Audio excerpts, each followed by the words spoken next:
The Retro Cup is now here in the Go Battle League, and with it comes the bans of the Dark, Fairy, and Steel-type Pokemon. In a meta like this, I have to imagine Dragon types are going to run wild, and what better to run than a Dragon type that's not even weak to Ice, which is the remaining Dragon counter. And today, with the team that I used, I was able to get over an 80% win rate, over 200 points climbed. Let's get into the battles and see what Arctax can do.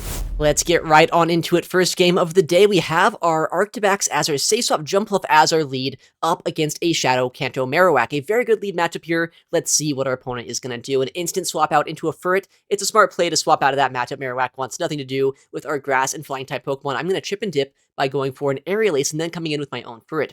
It seems like in this meta as well, Furret is going to be one of the best Pokemon to use.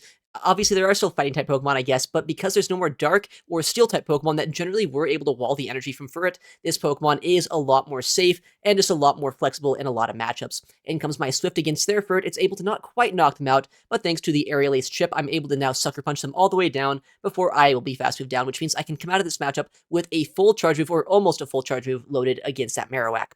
I'm going to likely get knocked out by one Mud Slap here. Let's see if I can reach a Swift against this Marowak before getting farmed down. Just barely I can. Swift being thrown, it won't do too much damage, but it will do nice chip to guarantee that an Acrobatics will knock them out, or potentially an Icy win later on from our Arctax. In comes our Jumpluff. They are staying in for just a second here. We have so much energy in the backline. Going to be a Dugong. This is what I was talking about. An Ice-type Pokemon. Generally, Dragon types would not want to be here, but Arctax, not being weak to Ice-type damage, able to survive both these Ice Shards and these Icy Winds. This debuff is going to be slightly annoying here, but Dragon Breath is still adding up quite a bit over time. Dragon Claw going to be thrown, and let's see what our opponent is going to do. We know at this point that our Dragon Claw isn't going to do too much damage after that debuff, but because we're able to get to yet another one here, they might have to consider shielding if they don't want to be in farm down range. This could be a little bit precarious, knowing that if they can farm us down here or knock out our Arctax, our Jumpluff could be in a tricky spot, but I also see another way where I can win. I have a lot of energy on our Jumpluff. I have 2 shields still remaining to my name. All I need to do is get to an Aerial Ace to knock out this Pokemon, and then start spamming out the charge moves against that Marowak to win this game. In comes Marowak after knocking out the Dugong, and because I have so much energy, I'm going to full send the Acrobatics, but honestly, at this point, probably just straight Aerial Ace would be enough damage to win us this game. With that said, they do have a lot of energy of their own, and the Ice Shard damage has put us into range where Rock Slide could knock us out. They bait us with a Bone Club, a good bait by them, but I think it's going to be a little bit too little too late here, because while they are at another Rock Slide now, I'm almost at back-to-back Aerial Ace, and this game should be ours unless they have way more energy than I remembered. In comes Aerial Ace number 1 against them. I'm almost at the next one. If they shield this, I can reach it, knock out the Marowak, and take the win in this game. GG there to our opponent Arctax, proving why it is a very strong Pokemon, able to take down the Ice types that might be some of the best answers to dragons in the meta. Next game going to be Jumpluff in the lead against Galvantula. Very cool pick, but it's not exactly a Pokemon that wants to face off against a Jumpluff here. They basically get one shot if I were to land an Acrobatics, so they instantly swap out here to a Pidgeot, Pokemon I don't have a hard answer to, but Furret's honestly going to be pretty good here. I have Sucker Punch, which is neutral, fast move pressure, and I can outpace them with Swift. If they don't go for Brave Bird as well, they're not going to knock us out with a charge move here, and if they do Brave Bird, I can get a nice farm down with Arctax, knowing that I don't really need Switch against that Galvantula. In fact, they go for a Feather Dance of all things, so while that will lower my attack stat, we are not even close to farm down range. They're going to need to throw a second charge move to knock us out here, and Swift is going to put them into 2-shot range at this point. They're still forced into throwing energy here. Pidgeot is going to have to dump it all into our Furret, and now Arctax can farm them all the way down. We know there is still that Galvantula in the backline, which could be a little bit tricky if it wasn't for our shield and energy advantage, but thankfully Arctax farms all the way down against the Pidgeot before another move will be reached, and Galvantula will be brought into the battle. I know I could throw a charge move here before they're able to throw a lunge against us, but I know it might not knock out. I'm not running Avalanche, so I don't have a lot of charge move pressure here, so instead I'm going to overfarm, go for a Dragon Claw in just a second, and try to either get a shield or a knockout against this electric and bug type Pokemon. Dragon Claw being thrown, it does get the shield. Now I can go for another Dragon Claw against them, meaning now Galvantula will go down. I can switch lock whatever the final Pokemon is with an Icy Wind debuff. Our opponent reveals it's a second flyer. Drifloon doesn't want anything to do with our Ice-type Pokemon. GG to our opponent. Next game, a terrible lead matchup here. Shadow Typhlosion into our Grass type. We're going to swap out instantly into our Arctax, and while we are able to do a lot of damage to them, we are a Dragon type that does not actually resist fire, so those Incinerates did do quite a bit of damage to us. With that said, they end up coming into our Ice and Dragon type with our Ground and Dragon type. While they will be able to farm us down thanks to Dragon Tail having a lot of damage and the Incinerate chip damage, I got a shield advantage and a debuff into them, which means I can farm them all the way down with my Jumpluff, no shield to Dragon Claws, and be in a pretty good spot with a lot of energy against that Typhlosion later later on. Not a Dragon Claw being thrown, though, a Stone Edge nearly one-shotting. If it weren't for that debuff, I would have been out of here, but I'm so happy we were able to throw that move and survive, and now we have an Acrobatics ready to go. Looks like they actually came in with a Diggersby. They did not want to shield their Typhlosion, so now I get a massive amount of chip damage to this Pokemon, and I think at this point we're in a pretty good spot with a shield advantage for it. We do have to keep in mind they have 2 Incinerates of energy on that Typhlosion, but that's not really going to matter here because we can get such a big energy lead. Our shield advantage putting in a lot of work right now. Trailblaze might knock out this Diggersby. I hope it does if they do end up letting it go here. Our opponent actually ends up shielding. We have a Swift though, so we have back-to-back charge moves. We are going to knock out this Pokemon, and then we can knock out that Typhlosion very shortly after. In comes the Swift, it knocks out that Diggersby, and now we are just 5 Sucker Punches away from another Swift here, and our opponent is nowhere near 2 Blast Burns. We're able to shield up the Thunder Punch bait, but that doesn't help them. They need 2 baits to even get any mileage out of that bait situation as far as energy goes. So now a Swift will knock out the Typhlosion, and we get a nice little endgame sweep here despite the very bad lead matchup. Next game, Shadow Jumpluff as our lead. Oh, okay, that's a terrible lead matchup here. The Ice and Rock-type Pokemon, Auroras, have to swap out instantly here into our Arctax. And while this isn't the worst matchup in the world, we know that we have to take a chip and dip here. It looks like this Weather Ball can be reached very quickly, able to put us below half HP, and then they come in with a Golisopod. This Pokemon is a little bit tricky to see because at this point we are in range where they can knock us out with a single Charge Move, and I will not be able to knock them out with 1 Dragon Claw, at least not in the Zero Shield matchup. This is a little bit tricky too because I know while I can potentially flip switch if I want a 2 shield, if I do that and I give them an energy and a shield advantage on that Auroras, they're just going to sweep me with Meteor Beam. I can't go down 2 shields to 0 or 2 shields to even to 1 here in this matchup. I'm just going to have to let this go, try to farm down with my Jumpluff, and see if there's anything that our Furret can do in the backline. X-Scissor knocks out our poor little Arctax there. We can farm all the way down, though, before they reach another charge move with our Jumpluff, and now in the backline, unfortunately for us, is a Hakamoa. This is not looking great. If I had Energy Ball on my Jumpluff, maybe there'd be a chance, but I don't even think 2 Swifts are enough to knock them out from full, and they can start Brick Breaking me and make sure my Furret has almost no play. In comes a Brick Break here. It might not knock us out, but it's going to debuff our defense stat too much to make it so there's no way Furret can do anything against that Auroras. Unfortunately, we're not going to win this one. Next matchup is Jumpluff up against a Swalot. Another bit of an awkward lead here, although it's not the worst matchup for Jumpluff. It's not great, but because they don't have any fast move pressure into us, there's a chance we can dance around it this game. In comes our Arctax as our save swap. Once again, gonna see a chip and dip into us. People have no hard answer to us, which is very nice to see. In comes a Goodra of all things, and while they are able to farm us all the way down, once again, we're gonna get a shield advantage with this Icy Wind as well as a debuff. I think at this point, coming in with our Shadow Jumpluff, trying to farm them down, or at least have some energy in the backline for that Swalot is gonna be a very good thing. I know Thunder Punch is not gonna do too much damage to us here. They're debuffed. We're not gonna take any damage from this Goodra unless they Draco Meteor us here, doing a massive amount of damage, putting us deep into the red. So despite that debuff, this Goodra putting in so much work against us, still I can reach this area, knock them out, and try our very best to reach an Acrobatics to chip down that Swalot even more.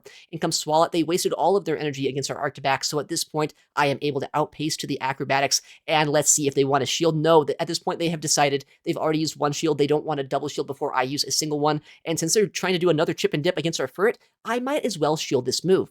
I'm thinking right now, if they're staying in this matchup, there's likely something in the backline that does not necessarily want to see a Furret. I know this is a resisted move. I know it's a lot more energy than a Swift, but it will boost my attack stat. So if they shield up this attack, as they have, now I'm going to have a boosted Furret with a bit of energy against whatever their final Pokemon is. I'll also have a shield advantage, and there's not a lot in the game that wants to face off against that. We actually see it's the opposing Furret here, which is fantastic to see. We can go for 1 Swift and then a second Swift shortly after. Furret in the backline should be able to close out this game. Swift able to not quite one-shot, but we have that second one ready to go. We win CMP here, and we're able to knock out this Furret. We still have a shield remaining, so at this point, while it was a very bad lead, we are able to close out pretty cleanly here in the backline. Next game, we're going to see Shadow Jumpluff into Clodsire. Man, we are not catching a break with these leads right now, but our Arctax is going to try its best once again to swap in and see what we can do. Our opponent a little bit weak to Ice-type Pokemon here. Clodsire in the lead's not very strong against Ice. Jumpluff even weaker, but we're able to go for the Icy Wind, try to get a shield here, and once again, shield advantage in the backline for our Furret is going to be very nice. I think, though, there's a chance with that debuff on the Icy Wind, we might be able to survive an Acrobatics, maybe even reach another charge move here if our opponent doesn't throw energy. They actually let us get this next charge attack off. That might have even been CMP, so they might just let us go at this point. This is fantastic. Somehow, Arctax winning switch and shield advantage against that Shadow Jumpluff. Alright, so now I'm able to get my Jumpluff away from this Poison-type Pokemon. Furret, though, is not the best counter to this, so while we are in a better spot than we were, it's still a little bit awkward. In comes a Trailblaze to boost our attack stat. I know at this point Furret needs to start doing some real damage, and because Clodsire is so bulky, Trailblaze doesn't do too much, but we can start ramping up right now. In comes a charge move. What are they gonna throw in? Mega Horn! They just Mega Horn my my Furret here. I have no idea what Mega Horn's for. I guess to be fair, there's a lot of psychic types in this meta. Mega Horn might actually be kind of a fun play, but because that's not gonna one-shot us here, we can shield the next one. They have very little fast food pressure. We can overfarm and go for a Swift to try to knock them out, but they make a nice catch on. I think that was a Grumpig, though. Grumpig doesn't really want to be against Furret, especially not a +1 Furret with this much energy, so I think we're still going to be in a pretty good spot. We get to back-to-back Swifts at this point. Down goes the Grumpig, down goes the Clodsire. Our Jumpluff might not even need to see more action in this game. We're going to go for the Swift once again into the Clodsire. Jumpluff has not done a single thing for us right now, but Furret and Arctax going to put in an absolute show against this team there. GG to our opponent. Next game, Shadow Jumpluff up against Charjabug, another bug and electric type Pokemon, a much bulkier Pokemon though than that Galvantula that we saw earlier on today. In comes a charge move. I know that while electric's good against our flying typing and bug is good against our grass typing, the grass and flying typing actually is very good at counteracting its weaknesses here, where all of the damage from this Charjabug is going to be neutral. In comes the X-Scissor. It's not quite going to two-shot us here. They shield up a very early Acrobatics, which is fine by me. I know I can survive the next charge move, and before they get to a third attack, I can actually reach a second Acrobatics, which is still going to do a massive amount of damage to this Charjabug. And comes the next Acrobatics here. Do they want to double shield, or will they just let this go at this point? If they let this go, it's going to do a massive amount of damage one way or another. Jumpluff is going to get their final shield. At this point, 2 shield advantage for Arctax is hopefully going to be a very good spot to be in. And comes an X-Scissor. While this is not super effective or anything, I know Arctax up 2 shields and up a lot of HP could put in some work here. And for some reason, they come in with a Clodsire to answer our Ice-type Pokemon. We can go for Icy Wind, lower their attack stat as quickly as possible. This is where maybe having Avalanche would be a little bit better, where I would not need a second charge attack to knock them out, but we've seen where the utility of Icy Wind has come into play in earlier matches, so it's kind of a hard call to make. In comes that Stone Edge. We're able to shield it up. I'm going to go for a CMP on this next charge attack here to try our best to have as much energy as possible, just in case that Charjabug does come back in. Dragon Claw knocks out the Clodsire. In comes either the Charjabug or whatever their final Pokemon is going to be. Our opponent thinking they end up coming in Charjabug here, and I think they're going to instantly throw, so we make a catch on our Shadow Jumpluff. Jumpluff at this point has done so much work against this opponent, and our Arctax has so much energy. Furret has not even seen the light of day in this battle. This game is looking very good for us right now. In comes our Arctax. We can go for a Dragon Claw here, but not before we overfarm just a little bit more. Knock out this Charjabug before they can even swap out or throw another charge move. Dragon Claw should knock them out here. And now, what is their final Pokemon going to be? Oh, who would have thought? It's another Jumpluff here in this meta. We can go for the Icy Wind. I'm not sure if this one-shots is going to come very close. Icy Wind's not the most offensive move in the game, but it is enough to knock out the Shadow Jumpluff. For it not even necessary to win us this match. Next game is Shadow Jumpluff into a Cradily, Battle of the Grass-type Pokemon. Although I'm a Grass and Flying type, they're a Grass and Rock type, so this is going to be a very interesting spot to be in. They instantly go for the Rock Tomb, which will debuff my attack stat, which will mean that now my Acrobatics, my Aerialist, and my Fairy Wind damage will do a lot less, but because Cradily is a Pokemon that I don't have a hard answer to on this team, I'm still pretty happy to chip them down with this Acrobatics, see what they want to do, and maybe just kind of soft lose a Zero Shield matchup, go for a farm down with our Arctax, and see what we can do from there. I can get another Aerialist off against them before they're able to get their next Rock Tomb. They throw energy here, which will knock us out, but that's fine. At this point, we have our Arctax that should be able to Dragon Breath down before the next Rock Tomb. It'll be close, so 3 Bullet Seeds away. Hopefully, Dragon Breath damage will be enough here. It's super close, but we are able to do it. What does our opponent have for an energy advantage Arctax? Once again, what is up with these Clodsires coming in to our Ice-type Pokemon? We have so much energy, we can go instantly for the Icy Wind here. Our opponent likely does not want to have to shield this, but they do, thinking it could be an Avalanche. Now they do know my moveset, they won't have to shield the next move, but the thing is, if you're coming in with a Clodsire into my Arctax, I have to imagine their final Pokemon doesn't want to see my Dragon type either, so I'm just going to shield. I might even double shield here, overfarm as much energy as possible, so that way, if their Clodsire ever goes down, I can permanently debuff the attack stat of whatever their final Pokemon is going to be. We're at back-to-back Icy Winds here. We are able to throw the first one. If they shield, I have the second one ready to go. And at this point, I am very curious as to what their final Pokemon might be. They actually do shield the Icy Wind here, so we have the next one ready to go. Our opponent is going to take this move and get knocked out before I'm able to see their final Pokemon. We're actually going to see a Shadow Quagsire as the final pick on our opponent's team. I'm going to throw this move immediately just in case they have Mud Bomb, although I don't think it really matters. Our whole team is so strong against Shadow Quagsire. Furret obviously has access to Trailblaze in the backline. I have a lot of fast pressure here with my Arctax, and my Jumpluff, if it would have seen this, would have been very happy. With that said, Aqua Tail, not even enough to knock us out. All Furret has to do is show its face, and we can take the win in that game. Next matchup, Shadow Jumpluff as our lead into a Shadow Dragonite. So one of the best things here about our Shadow Jumpluff, right, is it's one of the few Pokemon with Fairy type damage in the meta, which means that these Dragon types are not quite as safe as they would like to be. We're able to outpace the Dragonite to this Aerial Ace, which while it doesn't one-shot them here, is able to put them deep into the red.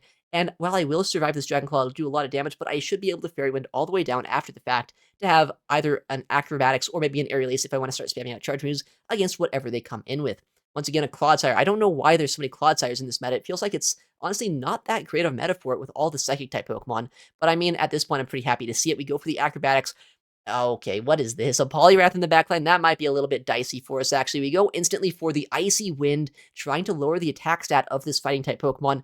I just have to hope right now I can get to a second move here. After that debuff, it's going to be very close. In comes the Dragon Claw at the last second. We are able to reach it, and this is going to be a very close game because we know at this point they are debuffed on this Poliwrath, but they have so much energy. They can go for 2 Icy Winds against their Jumpluff. I don't think they can farm us all the way down here, but it will be pretty close.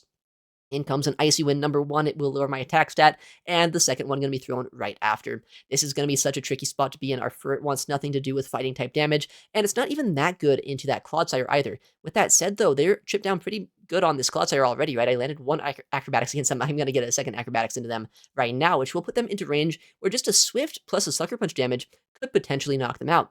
They are going to throw a Charge Move before I'm going to be able to reach my Swift, which is going to be an Earthquake. It does a massive amount of damage, but all I need to do here is make sure I overfarm enough to outpace that Poliwrath through a Charge Move, and Furret should be able to knock out not only this Clodsire, but also the Fighting-type Poliwrath in the backline. Poliwrath at this point does a lot of faster pressure into us, but not enough here before our Furret is able to knock them out with a Swift and take us the win here in this game. GG to our opponent.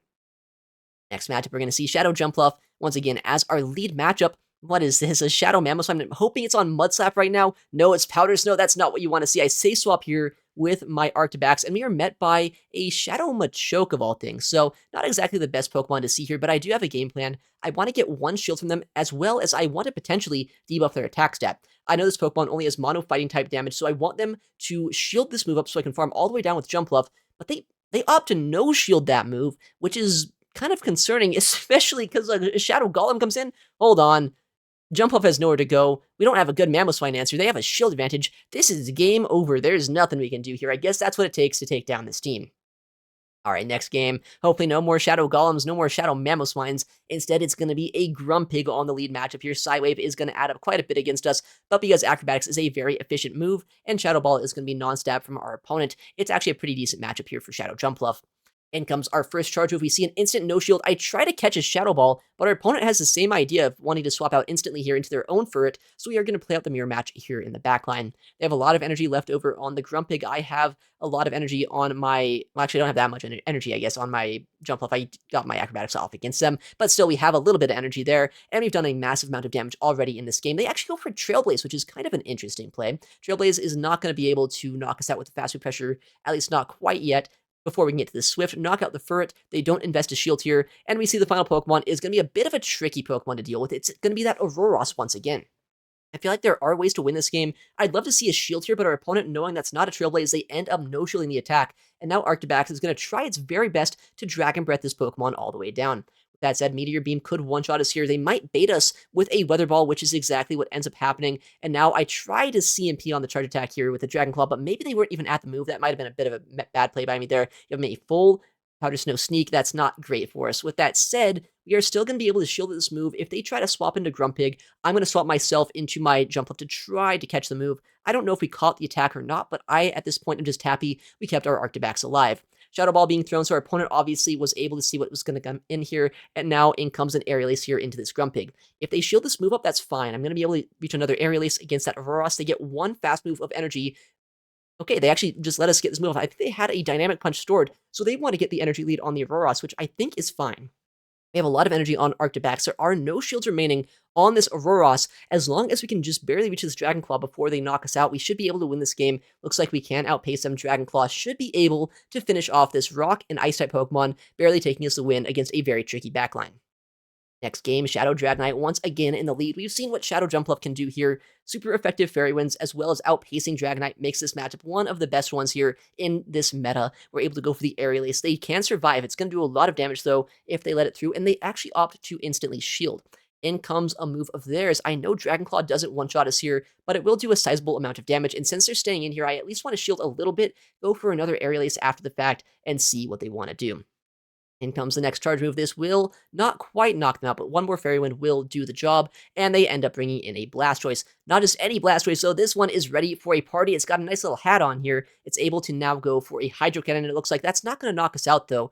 It's going to put us into maybe a rollout downrange, but their final Pokemon revealed as a Clodsire. So at this point, we know their full team. We know that our backline is very good against the Blastoise, but we're also a bit soft here to this Clodsire, which means I have to come in for it, try to start ramping up with Trailblaze, Sucker Punch them all the way down, and have energy for that Blastoise in the back. Trailblaze being thrown, our opponent does let it go. Obviously, it's going to do a lot less damage here than it would do against that Blastoise. In comes a charge of what is it going to be? It's going to be a Sludge Bomb, which is a smart play, knowing they will get to 2 before getting completely farmed down. In comes their next charge move here. It could be an Earthquake. I'm going to shield it up just in case, knowing this energy is going to be critical to finishing off that Blastoise. In comes Blastoise once again. We can go for a Swift. We're almost at back-to-back, so if they do end up letting this one go, or just not throwing energy instantly after shielding, I will land a charge move here. Our opponent, though, they end up shielding, they end up throwing instantly, so good play by them. But now they have no energy remaining on this Blastoise, and Arctax against a water type in the backline should be a very winning matchup. With that said, there could be a potential of going for Skull Bash here, so I'm going to make the catch on our Shadow Jumpluff, ensuring at this point that we do not end up taking a massive amount of damage on our Arctax. Now we come back in, Arctax here, go for a Dragon Claw in just a second, knock out this water type Pokemon, and Dragon Breath through the rest of this team. In comes the Dragon Claw Blastoise, despite the defense boost, will not survive the attack here. Clodsire not able to survive the Dragon Breath either. GG to our opponent. Next game, another Clodsire in the lead. Where are all these Clodsires coming from? Jumpluff once again having a bit of an awkward lead matchup, but Arctax going to try its very best here to put in some work. In comes a Furret of all things. This Pokemon could be a little bit tricky for us, saying I don't have a hard answer to that Clodsire in the back line. So even if I go down shields here to try to win switch, if they end up playing this out properly and just no-shielding this move, it could be a little bit awkward for us. They do no-shield. That could have been an Avalanche, but a very good call by them. Right now, in comes a Swift once again into us, and despite the debuff, it will chip us down deep into the red after the Sucker Punch damage will start adding up. I can't get a full farm down. I have energy against whatever they have in the backline. I'd love to see the Clodsire come back in, but I would assume they come in with whatever their final Pokemon is going to be. Our opponent thinking for just a second. They come in with Grumpig. All right, well, this isn't amazing for us, right? We know Grumpig is going to be a very tricky Pokemon to deal with, saying that while my Jumpluff can neutralize a lot of the energy, we still have an energy deficit as well as a shield disadvantage against this Clodsire, and I'm not sure I can really see many win conditions against this Pokemon right now. With that said, we're going to keep on trying here. Sometimes you have to hope your opponent makes some weird plays. Maybe you can somehow come through this matchup. If they ever end up using shields in the wrong spot, maybe there's a chance. Acrobatics is a very efficient move that our Jumpluff can use, and they end up no-shielding. They haven't shielded a single move yet this game, which means now we are doing so much damage to them, they're going to have to start respecting Swifts of all things, and I might even Sucker Punch them down into a range where even an Aerial Ace could knock them out. In comes another Swift here. I try to go on CMP. It doesn't quite work out. We are just one Sucker Punch away from the next Swift, so they have to throw energy immediately if they want to knock out our Furret. They catch on their Grumpig. Okay, they had a lot of energy here. I'm happy to get this thing out of the way if they let us. They no-shield the move here. They throw energy. Okay, I don't know what our opponent's doing right now, but it might have opened up the door at least a little bit. I can farm this down all the way with our Jumpluff, potentially reach 2 Aerial Aces or maybe even an Ace plus an Acrobatics to knock out this Clodsire. I'm going to go first for the Aerial Ace bait. They might be in range where Ace would be enough, but I want to guarantee if I do get the shield, might as well just go for the Acrobatics. I don't know how it just happened here. Our opponent making some interesting plays, allowing us to have a little bit of wiggle room, and sometimes that's all you need with Shadow Jumpluff to flip the bad matchups. Now Acrobatics is going to be reached. This should knock out this Clodsire and somehow take us the win in this game there. I don't know how that happened, but GG to our opponent. Next game, going to see Jumpluff against Auroras. All right, I guess we are still just not going to win leads here. Safe swap our Arctax immediately. Let's see what we can do. Our opponent is staying in pretty long in this matchup, likely going to try to at least chip and dip us with a Weather Ball, or maybe go for a full-on Meteor Beam if they want to stay in here. They are staying in. I'm going to call the bait right now. Hopefully this is not a misplay. Our opponent full sends the Meteor Beam. It knocks us out. It boosts their attack stat. And now I am regretting my decision greatly because I have to bring in a Furret here, which is not even an answer to this Pokemon. That said, they swap out, they cleared their boost, and they come in with Jumpluff, which while that's not a great Pokemon to see, I do see a path to victory, at least a potential path to success, depending on what our opponent has in the backline. What I'm going to do here is I'm going to do as much Sucker Punch damage as I can, put them into a range where Acrobatics could one-shot them. We just saw a second ago, they are running Energy Ball as their nuke move here, so I know for a fact our Jumpluff should be able to survive the moves, go for an Acrobatics in just a second, and then we can rely on our Furret in the backline to potentially sweep the endgame depending on what they have in the back. Ace once again going to be thrown into us. We can go for the Acrobatics right before the CMP. I don't know if I'd win that CMP, but if I did, I could have overfarmed by 1. I played it safe though, knocked out this Jumpluff, and now in comes this Auroras once again. I can go instantly for this Aerial Ace, and then I can swap out to potentially preserve a bit of HP on my Jumpluff, as well as not give him a huge farm down. They end up coming in with, I believe, a Grumpig. All right, this is going to be an interesting endgame right now. I know that Auroras has a bit of energy on it, but they're not at a Meteor Beam, which means as long as I stay outside of range where I would get knocked out by a Weather Ball, I should be able to win this match. Swift comes through. Will it knock out or get a shield? It does knock out the Grumpig. Our opponent brings in the Auroras once again. We are 1 stage boosted right now on our Furret, and I know our win condition right now is surviving a Weather Ball. I don't think a Swift is quite enough damage here to knock them out, but I do know I'm just 1 Sucker Punch away. I can no-shield this Weather Ball, go for a Sucker Punch into a Trailblaze, guarantee the knockout into Auroras, and at this point, it's looking like this game is going to be ours. We're able to knock out this Auroras and somehow take care of one of the worst leads possible for us to see here. GG to our opponents here today. I don't know what I was expecting from this meta, but I think Arctax might be one of the best Pokemon you can use. Dragon types, obviously, once the Steels and Fairies are gone, are going to be fantastic picks, as well as the Ice typing on Arctax, just kind of counteracting other Ice types. It makes it so you have a lot more play into matchups that you might not expect it to. All right, well, thank you so much for watching today's video. If you enjoyed the battles and you want to see more content like this on the channel, please make sure to leave a like and subscribe. It helps out the channel a ton, and I would really appreciate it. Thank you again for watching. Take care, and I'll see you in the next one.